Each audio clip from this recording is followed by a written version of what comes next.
video, we're going to talk about the toxic traits that, women sometimes put onto their children, sometimes even the boy. So we'll talk about that.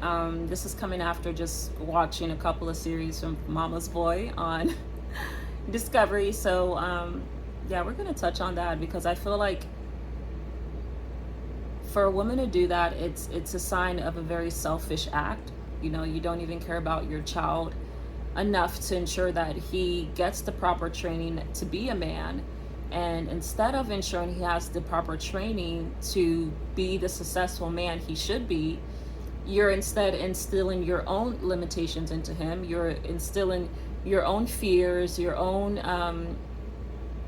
you're just your own drawbacks, your own limitations, and you're putting that onto your child, that only God knows his destiny, only God knows what he can be, but you're basically putting your own limitations onto him. And it's really terrible and selfish for some women to do that. I've seen it in different situations in my family as well, with a cousin that had the same exact position and situation. And it happened when there was an absent father present, that was absent, and single mom scenario, and just a lot of control. When women control, it's good for a woman to do that during the birth of a child until the child is like 5 years old, and do that onwards until they're not a minor anymore. Probably a little bit longer for girls because women always need guidance. So start there with the woman. But for guys, they should have little guidance. They should just kind of get into society and know, like, okay, this is what I need to do, this is the career I'm going to take, this is a business I'm going to take on. And I've just seen at least two or three occasions where a guy would come out and say, yeah, I have a controlling mom, she tells me to do this, do that. And even on the show, The Mama's Boy, it's like, how can you put your own limitations on your son? How can you put your own literally on your own son? A guy is supposed to be, as we say, strong-willed, able to have his own life going together. And I think with women, a mom can probably have a lot of limitations, or you can't do this, you can't do that. They get told that a lot because at one point in time it was true in society. Women were not allowed to get a job. Women were only allowed to stay within the perimeters of their home and not leave. So they're basically putting that inferiority, inferiousness into their own offspring, and that's not a good thing to do, especially if it is a man, a boy. It's kind of like the opposite thing to tell your son, because guys have more resources. Guys are able to go out and do it and make it, and society will be welcoming to a guy doing that. So for an insecure mom, that's the word I was looking for, an insecure mom to tell her son, just don't do this, or make sure you're doing this, or don't listen to her, don't do this, don't follow your intuition, just do what I tell you to do. Like, that controlling mindset is just, it's toxic. And you should never put those traits onto a son at an early age, because when he grows up, that's all he's going to know. He's not going to be resourceful. He's not going to know, oh, I can do this, or oh, I can learn to trade Forex, or oh, I can learn to, build my credit score, or oh, I'm just going to only know about the limitations my mom exposed me to. And that's embarrassing right there. You're embarrassing your own offspring. The son that's supposed to really be shining and being the star of the family and doing the things he's supposed to do at his age won't do it because you've put these insecurities onto him to let him know, hey, society is not going to have it with you. Well, in essence, that was your narrative. That was what happened to you. Society telling you that you cannot make it. Society telling you that you have to stay at home and have children. Society telling you that why would you go back to school, so it's just an evil thing to do. And I see a lot of women use that manipulative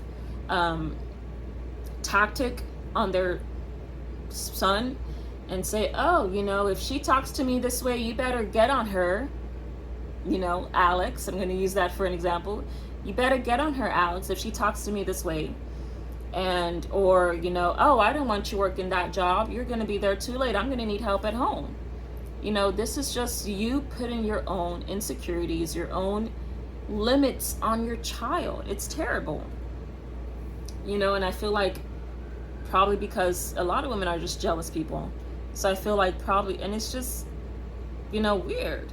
You know, I feel like probably because society had given you that backlash, now you think it's going to, you know, after generations after, it's going to be the same narrative for your son. It's not, you know. Come to find out, men have a lot of more resources than women. Men are open to a lot more opportunities than women because they can get the job done. So it's just a naive thing to do. And I feel like when women spew that toxic trait onto their son, the son just becomes erratic. I've experienced it. I've seen it.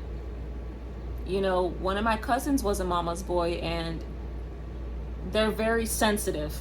Those are the traits of a mama's boy. They're very, very sensitive to hard conversations, hard topics. And when I look at him, when I observe him, I'm like, okay, this is the opposite of what a guy would be sensitive to. You know, guys are more ready to be headstrong when it comes to hard conversations or something tough going on in their life or this or that. They're not sensitive and crying about it, and I'm like, oh God, you know, that's normally what a woman would do. So that's how I kind of figured out, like, okay, this guy has a lot of feminine influences in his life. A lot of sisters. Didn't really grow up with his dad. You know, his mom was the one that kind of did the controlling and influencing. So I was like, oh, okay, here we go. This is why you can't have hard conversations. This is why you're emotional. This is why you're sensitive. And like I said, there's nothing wrong with a guy being sensitive or, you know, emotional in the right time, in the right place, right? Not when we're just in the car having a conversation and it, you know, struck up a nerve.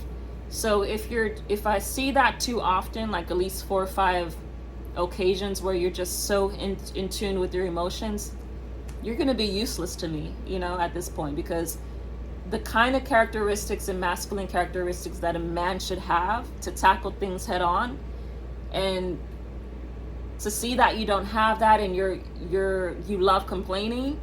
Again, when you see the feminine characteristics in a man, when you start to see the feminine characteristics in a man, you need to just get up and run. If you're dating mama's boy, if you're in that realm of with the mama's boy, get up and leave. It's not going to work out for you. It's just not. So that was essentially just a waste of sperm and egg in creating this supposed man that's behaving emotionally like a girl, like a bitch, you know? So it's like, yeah, a waste of 9 months. I would say. I wouldn't say that, you know, face to face, but it's just, to me, it's like a waste of 9 months, because what are you going to be relevant for if it's not to complain? How are you really even going to be a man or show that you are a man? Not that you have to prove that to me, but it's just to society, you know. Are you going to complain when something goes on, if it's, you know, inflation, this, that? So, and then a lot of mama's boys are just not as resourceful as you may want, you know. A lot of them would say, oh, I love my mom so much, I'm going to live with her till I die, you know. But then in the same sentence say, I would love to have a girlfriend, I would love to have a wife one day.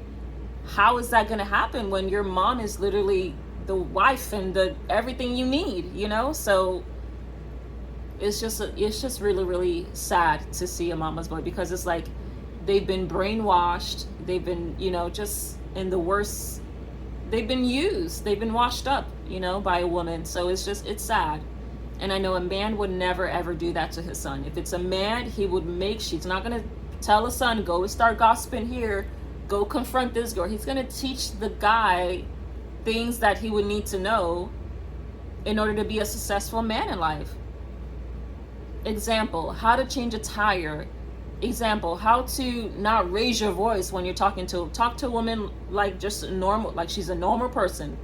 You don't have to get aggravated and shout and raise your voice to show I'm the man in this situation and scream at a woman to prove what, you know? So those are the kind of conversations I feel like a man to man would have. And a man can only learn that from his own father, not a woman. A woman can never, there's nothing that a woman can say or do that will make impact in a man's life. I've never seen it. You know, the only thing a woman can really offer a guy is food and sexual advances. That's it. You know, but it's not really much that a woman comes into play when it comes down to making a man who he is. Never. I've never seen it before. So it's just about, right, and then there's some circumstances where you may not have a dad growing up, you know? Society will just throw things at you, and that's understandable. But that's when you take into initiative and look at yourself in the mirror and say, I'm a man, I need to learn masculine characteristics. Let me see an uncle. Let me see, probably an uncle, a friend, a brother, something like. If I don't have a brother, okay, let me go on to my cousins. Let me go on to my uncle. Let me see who within my family I can try to learn or pick up some topics from to be a man. And I feel like it's really sad when you see a man just start saying, this is all I got. I'm going to hang on to my feminine characteristics and this is my life. It's like just a waste of, you wasted your whole life, entire life, because you're not going to be as resourceful. You're going to literally repel people away from you. People are not going to want to come to you naturally and have a conversation because you're that toxic. Feminine characteristics are toxic. Let's keep it 100. Let's be honest here. You start displaying those feminine characteristics, gossiping, shouting at a woman, behaving belligerent, just doing whatever you want to do, living with your mom at 30. Like, these are things that people will just kind of, not even take a second look at and be like, yeah, you're screwed for life. Have a good one. Bye. So I just, I feel like it's sad, and it's so important to be, whenever you realize you're having a son, it's a big deal. You feel excited. You feel like, wow, I'm going to have a powerful young man, the man of the house, and then when you see how it's just like, wow, you just take a look back and you see like, man, I've really instilled some toxic traits into my son. What did I do? I have to self-destruct, and it's hard because if you start at that young age and you start trying to mold, your son into how you want him to be, you want him to be this, you want him to work, you want him to work a 9-to-5, you think he shouldn't start a business right now, you think he should go to school, which is good, I stand by going to school, you think he should, talk back to anybody, you think he should have no manners, and that's just what it is. You're gonna see that in the long haul when he does become older. It's not gonna be like, okay, well, now you've reached 20, I want you to forget all of the traits I instilled in you at 20 years old and move on and do what you think is right. No, those traits are already gonna be there. He's gonna be manifesting that, talking just reckless to women, and it's just gonna be a waste of time. So, that's just the thing. I feel women need to really value their sons and give them the space they need to be a man. Let them grow from boy to man and just have the masculinity they need. It doesn't matter if you're not with your husband anymore, there's no masculine figure. Teach him how to probably be with a family member and learn this, learn that, learn how to change a tire. Both of you guys can even do that together. Like, son, let's go ahead and learn how to change a tire. Let's play soccer. Let's do something that doesn't involve gossiping and being toxic and talking about people 24/7. And again, like I said, there's really nothing that a man can learn from a woman, probably besides cooking food. But yeah, the important traits a man needs, he can only get it from a man, and I feel like there's some evil, controlling women out there that's just like, if your dad put me through this and he's no longer in our life, I'm going to make sure you turn out like me, and a lot of times that's miserable. It's miserable, it's toxic. So for a woman to want that from her son, it's terrible. But yeah, let me know what you guys think about that. And have you guys ever had an encounter with the mama's boy? What did you think about it?